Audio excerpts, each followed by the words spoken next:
Hello everyone. I hope कि पिछली videos आपने देख ली होंगी।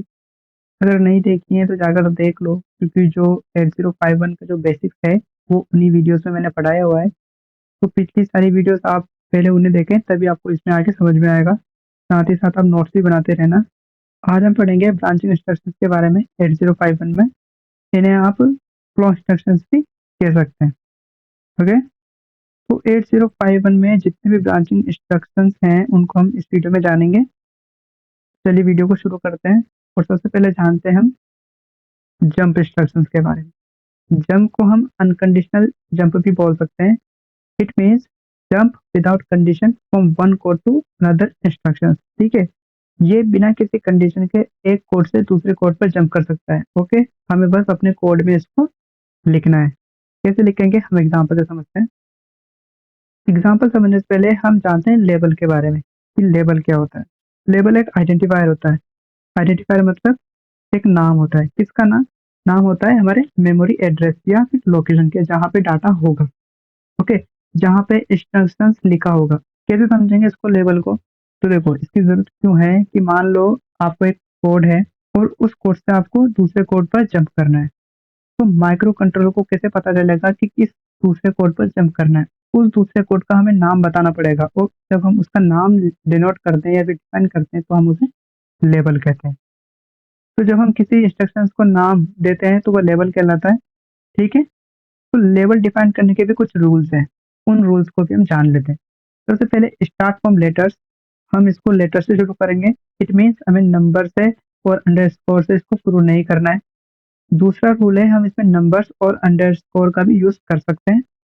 तीसरा रूल कहता है कि नोट यूज स्पेशल कैरेक्टर। हम इसमें एट द रेट, हैशटैग वगैरह यूज नहीं कर सकते। ओके, लास्ट रूल है इसमें, जब भी हम लेवल डिफाइन करेंगे उसके बाद हमें एंड में कॉलन देना है। ओके, तो ये हो गया हमारा लेवल। अब हम एग्जांपल समझ लेते हैं जंप का। देखिए, सबसे पहली लाइन, हम लाइन बाय लाइन कोड को समझेंगे। सबसे पहली लाइन है move A comma hash zero. इसका मतलब जीरो को एक्यूमुलेटर में लोड किया। अब इसका जो नेक्स्ट इंस्ट्रक्शन है वो है जंप स्किप। स्किप यहाँ पे हमारा लेबल है। इट मीन्स ये किसी एड्रेस का नाम है जहाँ पे इंस्ट्रक्शन लिखा हुआ है। ओके, ये एड्रेस का नाम है। ओके, जैसे मेमोरी का कोई एड्रेस होता है, वहाँ पे डाटा होता है, तो यहाँ पे मेमोरी एड्रेस नहीं लिखा है। मेमोरी एड्रेस को रेफरेंस कर रहा है यहाँ पे स्किप। ओके, तो स्किप इज अ लेबल। इसके बाद जैसे ही जंप स्किप पर आएगा तो देखो ये अनकंडीशनल है। अब यहाँ पे कोई कंडीशन नहीं है। जैसे इंस्ट्रक्शंस को माइक्रो कंट्रोलर रीड करेगा तो ये सीधा जंप कर जाएगा स्किप पर। तो जो बीच बीच वाला जो कोड है MOV A, तो ये यहाँ पे एग्जीक्यूट नहीं होगा और सीधा स्किप के वाला कोड रन होना शुरू हो जाएगा। इट मीन्स ये स्किप के बाद MOV B, #10 पर पहुंच जाएगा और इसे एग्जीक्यूट करेगा। तो इस तरह हमारा जंप इंस्ट्रक्शन काम करता है। इसके बाद हम चलते हैं jump if carry set.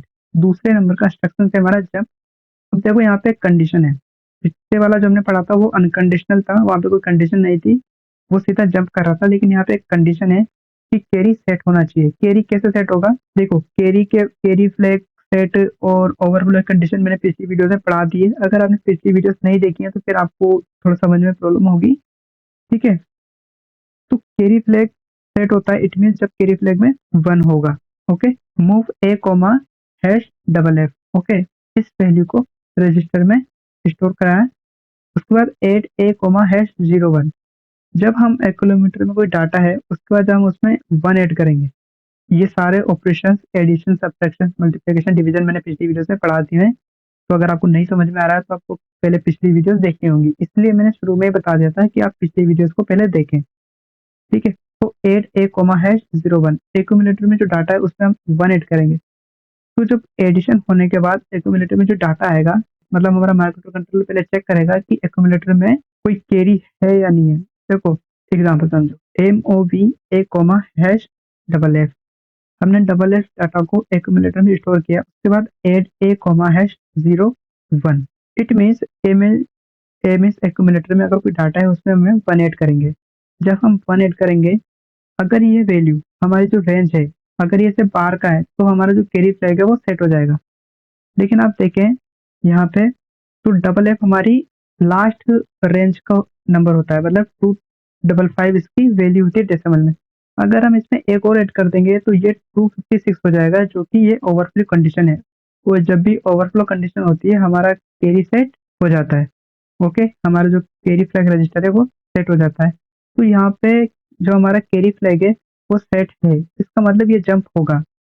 Okay, तो हमारा जो लेबल है कैरी सेट नाम से, हमारा इंस्ट्रक्शन सीधे वहां जंप हो जाएगा और जो बीच वाली जो लाइन है move B comma hash double zero ये स्किप हो जाएगी और इसके बाद हमारी जो नेक्स्ट लाइन एग्जीक्यूट होगी कैरी सेट लेवल के बाद वो है हमारा मूव बी कोमा हैश 01। तो इस तरह हमारा इंस्ट्रक्शन जंप करेगा जब कैरी सेट होगा। ओके, इसके बाद हम आगे बढ़ते हैं jump if no carry. Jump if no carry का मतलब जब हमारा कैरी फ्लैग रजिस्टर सेट नहीं होगा, इट मीन उसमें जो वैल्यू है वो 0 होगी। ओके, तो कैसे हम एग्जांपल देखते हैं। Move A comma hash double zero H, accumulator में हमने डबल जीरो को स्टोर किया। Add A comma hash 01। Okay, फिर हमने एक्यूमुलेटर में 01 को ऐड किया। जब हम ऐड करेंगे तो देखो 00 एक्यूमुलेटर में पहले से था, हमने उसमें एक और ऐड किया तो ये 01 हो जाएगा इसका आंसर। तो इसमें कोई ओवरफ्लो की कंडीशन नहीं हुई है और हमारा जो डाटा आया है, जो रिजल्ट आया है वो भी रेंज में है। रेंज कौन सी, 0 से लेके 255 तक। तो हमारा जो कैरी फ्लैग है वो अभी तक सेट नहीं हुआ है, उसमें वैल्यू 0 है। तो फिर हमारा जो जंप इंस्ट्रक्शन है वो काम करेगा। इंस्ट्रक्शन जंप होके सीधा नो कैरी, इट मीन्स ये हमारा लेवल है, यहाँ पे जंप हो जाएगा और इसके नेक्स्ट वाली लाइन एग्जीक्यूट होगी, means MOV B comma hash 10। तो जो बीच वाली जो लाइन है मूव बी कोमा हैश 20 वो स्किप हो जाएगी। तो इस तरह हमारा जंप इफ नो कैरी पे काम करता है। फोर्थ नंबर है हमारा jump if zero.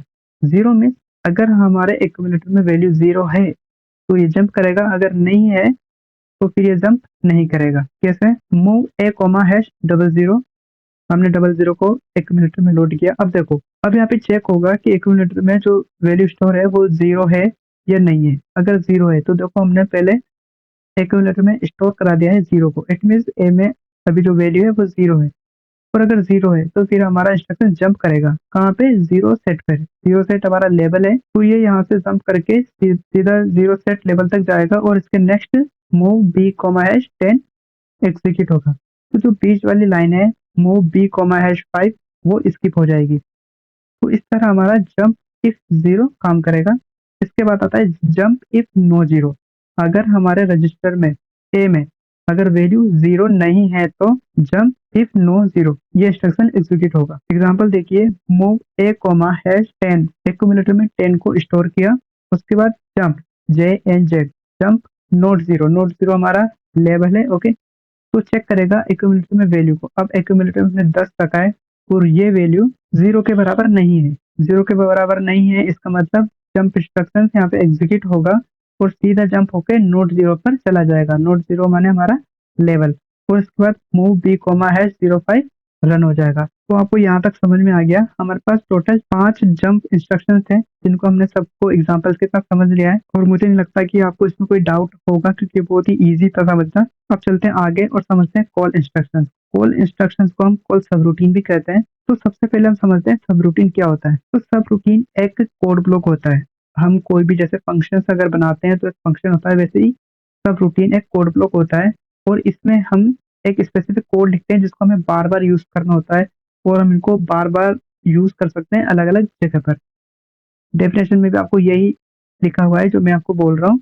It is a code block और specific code which can be use many time at different places in the code. इसको हम फंक्शन भी बोल सकते हैं। इसका यूज इसलिए किया जाता है ताकि हमारा जो कोड है वो मॉडुलर हो जाए और रीयूजेबल हो जाए। हम बार बार यूज कर सकते हैं ताकि हमें एक ही कोड बार बार नहीं लिखना पड़ेगा। तो इसलिए हम सब रूटीन का यूज करते हैं। इसको हम समझेंगे तो अब हम एग्जाम्पल से समझते हैं। Call my function. My function is a name of the code block where code jump. Okay, तो माई फंक्शन भी लेबल की तरह ही होता है। हमने एक जो कोड ब्लॉक लिखा है उसको नाम दिया है माई फंक्शन। तो जैसे ही ये इंस्ट्रक्शन एग्जीक्यूट होगा तो ये सीधा जंप करेगा माई फंक्शन पे। तो फिर यहाँ से जो नेक्स्ट लाइन है मूव बी कोमा हैश 10 ये एग्जीक्यूट हो जाएगी। ओके, तो ये हो गया हमारा call function. Call function basically किसी भी कोड ब्लॉक या फंक्शन को कॉल करने के लिए यूज किया जाता है। नेक्स्ट है रिटर्न। अब रिटर्न का यूज क्यों होता है, देखो पिछले वाले कोड में हमने देखा कि हमारा जो माई फंक्शन था वो कॉल हो गया, वो रन हो गया। तो इसके बाद क्या होगा कि हमारा जो इंस्ट्रक्शंस है, हमारा जो एग्जीक्यूशन प्रोसेस है वो वापस उस जगह पे जाएगा और फिर जो लाइन स्किप हुई थी फिर वो वहीं से एग्जीक्यूट होना शुरू होगा। पर इसके लिए हमें एक इंस्ट्रक्शन यूज़ करना पड़ेगा जो कि हमारा रिटर्न इंस्ट्रक्शंस है। तो रिटर्न इंस्ट्रक्शंस को हम क्या करेंगे, इसको हम डिफाइन करेंगे इंस्ट्रक्शंस के सबसे लास्ट में। जब हम कोई फंक्शन डिफाइन करेंगे, फंक्शन लिखेंगे, कोड ब्लॉक लिखेंगे तो हमें उसमें लिखना पड़ेगा लास्ट में RET, it means return to main code. तो ये पिछले वाला एग्जांपल है, बस हमने इसमें लास्ट में ऐड कर दिया है RET return to main code. तो जब कॉल फंक्शन हो जाएगा और ये माई फंक्शन को एग्जीक्यूट करने के बाद रिटर्न फंक्शन पे आएगा तो ये रिटर्न से सीधा जाएगा माई कॉल फंक्शन पे और उसके नीचे से एग्जीक्यूट होना शुरू होगा, मतलब MOV A,00 ये लाइन एग्जीक्यूट होगी और फंक्शन नीचे चला जाएगा। तो ये सारे हो गए हमारे ब्रांचिंग इंस्ट्रक्शन इन 8051। यहाँ तक अगर आपको कोई डाउट है तो आप कमेंट सेक्शन में पूछ सकते हैं। मुझे नहीं लगता कि आपको कोई डाउट आया होगा क्योंकि ये बहुत ईजी चैप्टर है। अगर आपको वीडियो अच्छी लगी तो प्लीज चैनल को सब्सक्राइब कर देना, लाइक कर देना और शेयर कर देना।